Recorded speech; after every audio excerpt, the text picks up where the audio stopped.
Can I come in, sir? Please. Thank you, sir.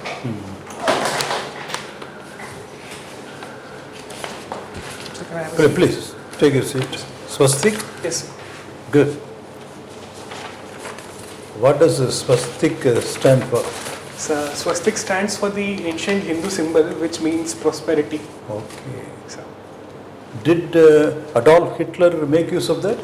No, Did sir. he? It was swastika which he used, which was a variant of that, slightly tilted. Okay, thanks for correcting me, Swastik. Now, you are a systems engineer. Senior systems engineer, yes. Oh, very good. But you want to leave that, or you have left it already? I have already left it because I got an offer from another company, Deloitte, Bhubaneswar, and tomorrow is my onboarding actually. Okay. So, yeah. After that, yes, I am prepared to leave it, obviously, sir. So you hurry to correct that impression. So tell us something about this, the systems engineer. Yes, sir. Yeah. So I was when I onboarded in Infosys in 2021, I was a systems engineer, and then I got promoted to senior systems engineer. The basic role of which is I'm a full stack developer. We use a program called Azure, which is owned by Microsoft. To put it in very simple terms, what coding does is, I'm sure we all know what coding is. What Azure does. You need not be so sure. Yes, I'm sure. Okay. What speaking for myself. Okay. Yes, what coding does is we have to type in various commands and all, and we have to execute it in a particular algorithm. But what Azure does and what we do is, for example, there is a very big library, and we go to the library and we have to search for a particular book. We go to that particular row, particular column, we look for the shelf, and then we find the book. But Azure is like a very intelligent librarian. We go to the library and ask Mr. X, where is that book, and he directly points us to that. So that is the technology called Azure. Very good, Swastik. Wonderful.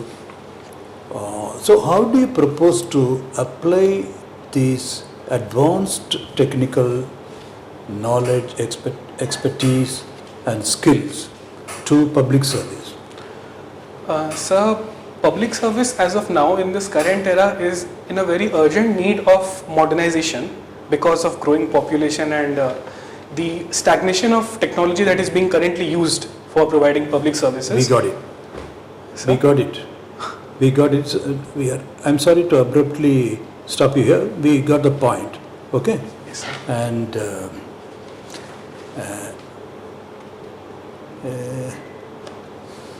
why I stopped you, sorry, is because you are the right person.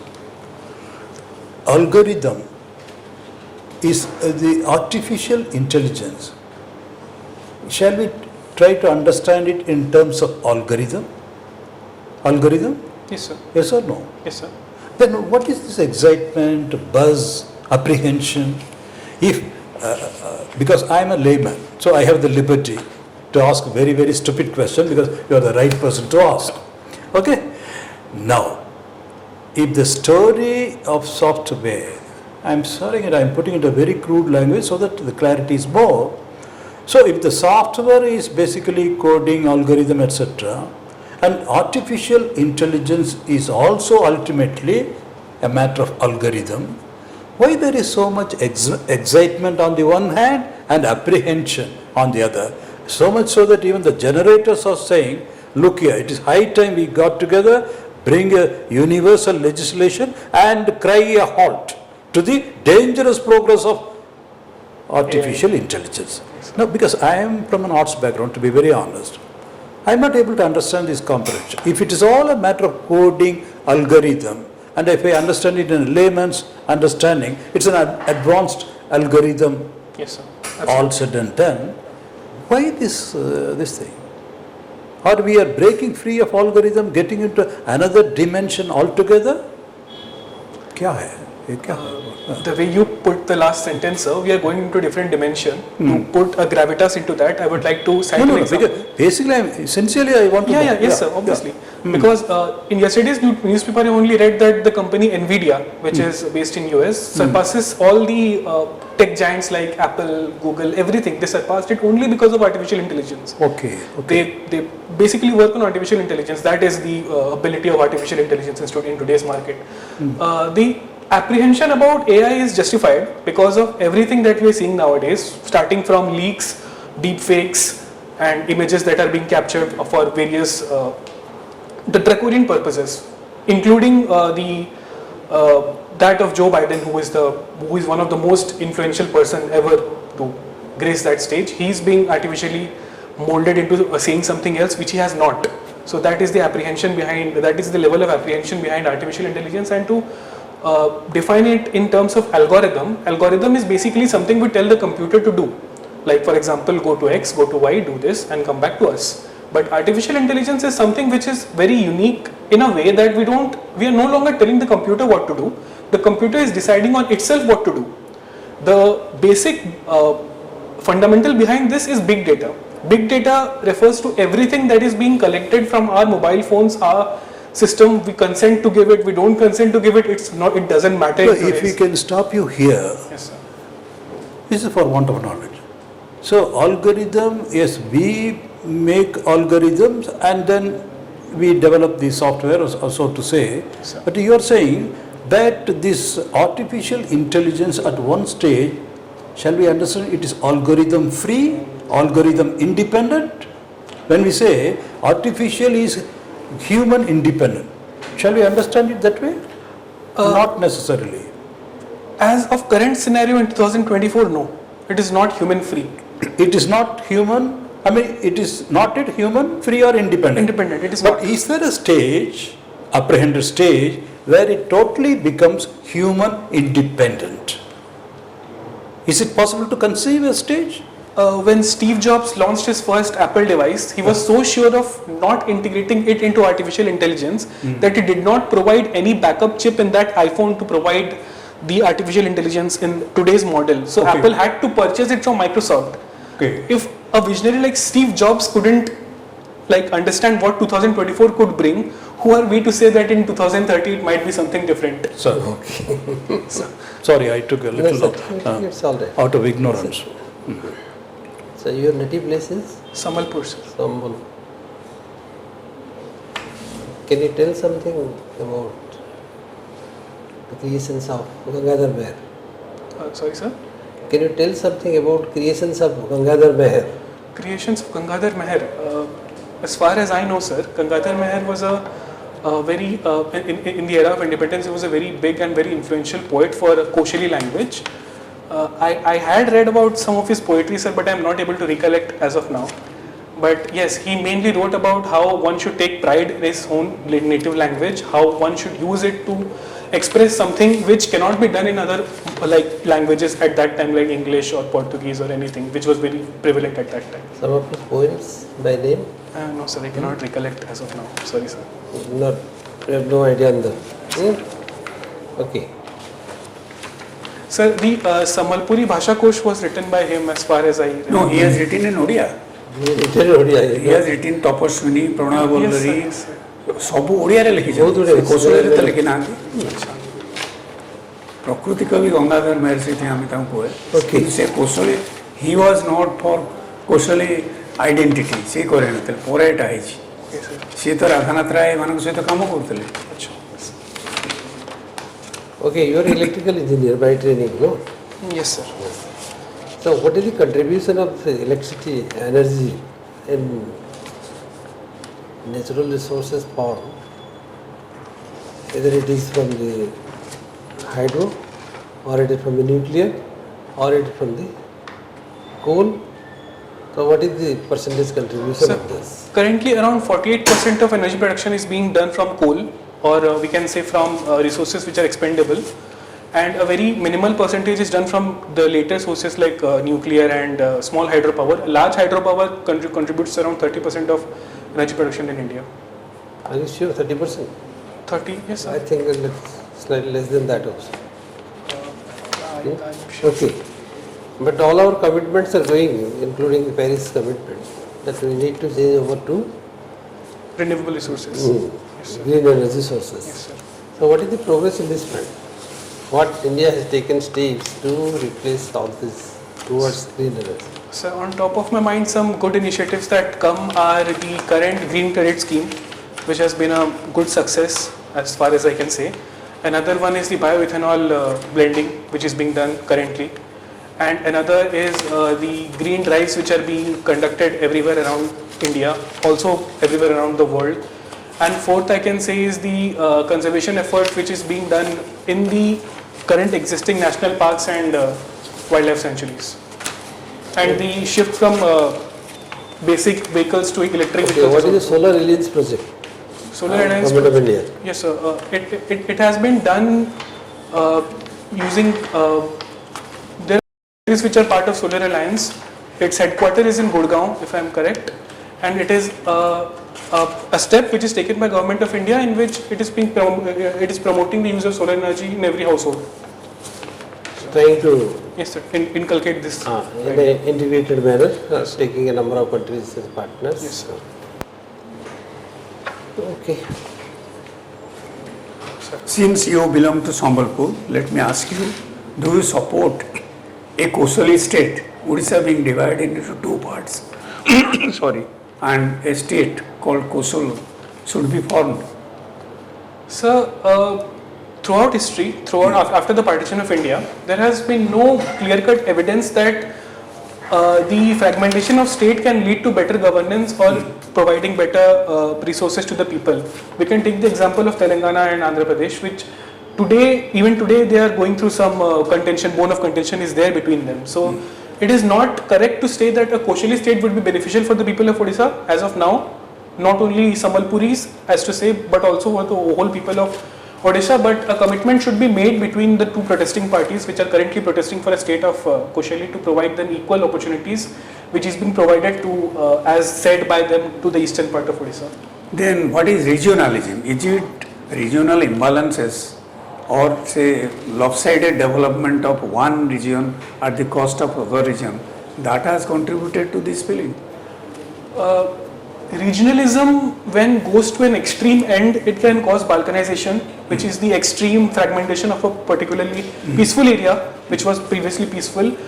We cannot say lopsided development has led to this, but we can say that the first of all distance between the capital and the coastal area has led to some thinking that this is considered to be a backward state, because people of those areas are particularly not that modern as of now, and the majority occupation is the agriculture still there. I belong to Sambalpur, I can see that everywhere there we go, there are fields, so that has contributed to it as of now. And since you are a science student and done something on, will you say something of digital divide?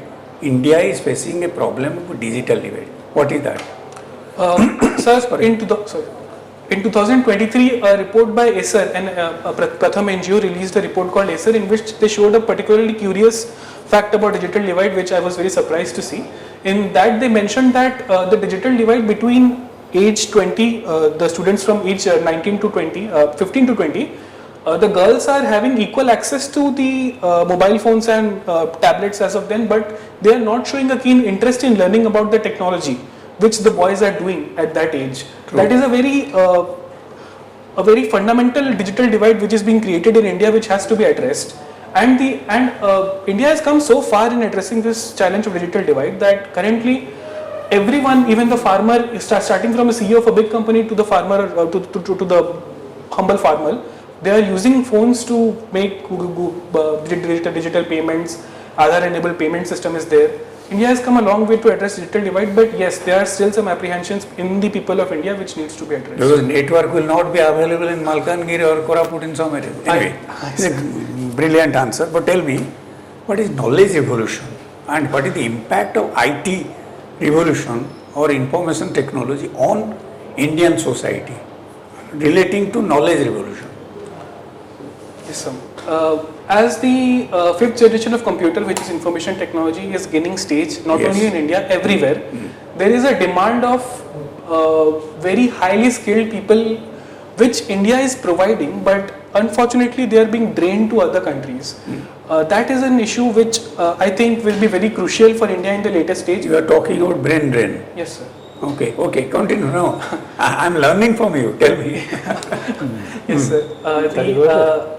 That has to be addressed, and as far as knowledge is concerned, people are expecting very high salaries because they are being the vocational training which they are being given in institutes, very highly esteemed institutes like IITs and all. They are expecting a very high salary, which is the cause of brain drain, obviously. And the IT revolution has also impacted migration pattern all over India, not only in those centralized Mumbai, Delhi. Positive impact of IT revolution. The standard of living has increased of And every Indian. in education sector, tell me. In education center, so recently my mother was working in this organization for Mo School Abhiyan. There I had the opportunity to go and visualize every village school, and then I was very happy to see that from the schools which are not even having a toilet, they are having a little board to, so that the teacher are able to show them, which I saw with And we know a lot of things. You click a button and you know everything about, say, science, technology, art, literature. That was not available when I was a student. I'm sure it was not available when you were. Very good. Your answer is very good. I'm impressed, sir. Okay. So, this is your first exam, Sir, this is my second attempt in this exam, but my first interview. second attempt, okay. Yes, sir. What is your optional, by the way? Sociology. Public administration. Public administration, okay. So, how did you miss the first one? Sir, I missed the first one. I could not qualify for the prelims because at that time I was in Vadodara Okay. and I was working for another company, L&T, at that time, so I could not. So this time you must have done very well, isn't it? Hopefully, yes, sir. But then the apprehension of us and the board will be, you will be in transition. Sorry, sir. You will be in a transitional mode. Transitional mode. Sorry. Meaning, you won't be a permanent asset for us. Sir, I understand, sir. Can I say? Yeah. Sir, my motivation behind joining this services is... Incidentally, sorry to butt in, you must have taken a UPSC? no, sir. You don't propose to? No, sir. So that's what I was going to say. Okay, come on. Yes. My motivation for joining Odisha Civil Services is twofold. First of all, I am very much inspired by my mother, who is also a government of Odisha employee. Acha. And second is my father, who is not well since COVID. So therefore, I would like a service in which I can get to stay in Odisha, and that will be a very big motivation for me. And obviously, my mother's angle is also a very big motivation for me. I have seen her working, interact with people and all, which I was very impressed by, that she could help so many people. She has been posted throughout Odisha and she has helped a lot of people, and that gives me a very big Mother, what is the mother? She is currently serving as additional secretary in School Mass Education Department. Okay. Fine. One question will be there, sir. Sorry. Yeah, please go ahead. Why public art? For get better marks or better understanding? Kyun? Why you opted for a public art? To be very honest, sir, I thought that I could have taken electrical engineering, but I was out of touch of that subject because my domain in which I am working now is very, very different. I took public administration because I thought that the syllabus aligns with Pol Science, which we are studying for general studies anyway. And also I liked the angle that my mother told me that when we go to training after qualifying this exam, we are taught the basics of public administration. So that was a good answer. So we are not taking it to national, international level, but I think, okay, you are based in Bhubaneswar? I am currently staying, yes. So we don't think there is any need for a second interview, mock interview. But if you feel like, it will be a pleasure. Okay? Yes, sir. So any questions from your side? Any question you would like to ask us? Sir, Now it's your turn now. Sir, the only question which I would like to ask is I have seen obviously I belong to a household where my mother is a civil servant, and if I get the opportunity to be a civil servant, can I expect a lot of interaction with people, or will it be that kind of job in which I am behind the scenes and work for the people? It Depends upon your choice of the position that you will take There are a lot of scope to interact with people along with your as rank. Tahsildar or BDO anywhere. So that will be a pleasure for me, sir. He will be always in the It will forefront. depend on your rank. Obviously, yes, sir. That's what is very important. Yes, sir. So the role that you will be playing in civil services depends on your rank where you are. Yes, If you are going to be a BDO, there is a lot of public service which you have to do. Yes, sir. If you are going to finance, you have to sit with the budget. Budget, yes, sir. So within the office, no public contracts. So like that, there are various categories of jobs are there. No? So it depends on your So rank. as we are students now and we are trying to get into the services, it's a very big question mark for us about what will we do after getting into services, because that has not been taught to No, us. that's a very good question, Mr. Dora. But you can always find a way out. You can make your own thing. Like even our Honorable Chief Minister, he made it a point, he invited, he kept the doors open. Interaction. Yes. So it is quite possible. You can chart your own path. If you want, whatever be the position, the senior also, you can keep it okay, grievance at your own level, in your own department, hearing. Or you can always strike out, reach out to the people. That's not going to be a problem. Thank you. That's not going to be a problem at all. You can innovate and find a way and then have a very live interaction as much as possible. I remember a secretary, Mrs. Sadangi, she would go over and then suddenly change her route. As a secretary education we are told, get into a school. Never accept any anything second hand. See for herself. So that kind of, it's your style. Since you like it, you can always find a way for that. Okay? Thank you, sir. Wonderful interacting with you, Mr. Dora. Thank you, sir. I'm calling you Dora because I forgot the first name. Swastik. Because You will do well. Huh? You will definitely do well. Any more questions? No, sir. Hope not. No, sir. All the best, Dora. Thank you, sir. Bless you. God bless you. Thank you, sir. Thank you, sir.